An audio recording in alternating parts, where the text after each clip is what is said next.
گرامی، امسال همانند سالهای گذشته رژه باشکوه ایرانیان به مناسبت آغاز نوروز باستانی برگزار خواهد شد.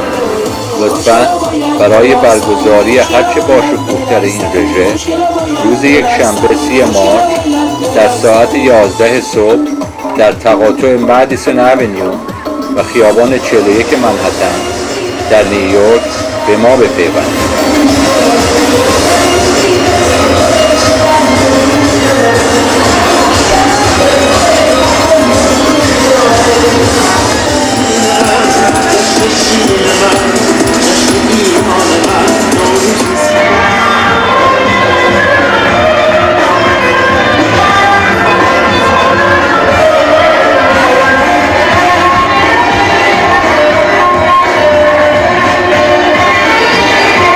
هموطنان گرامی، امسال همانند سالهای گذشته رژه باشکوه ایرانیان به مناسبت آغاز نوروز باستانی برگزار خواهد شد.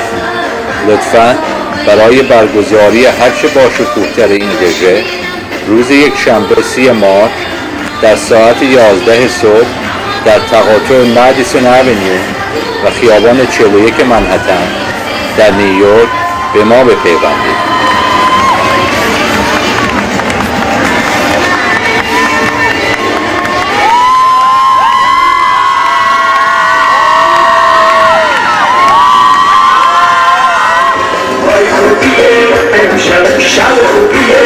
امشب شب رقصیدن شمالی و جنوبیه، امشب مهمونیه، امشب مهمونیه، در پایکوبیه امشب.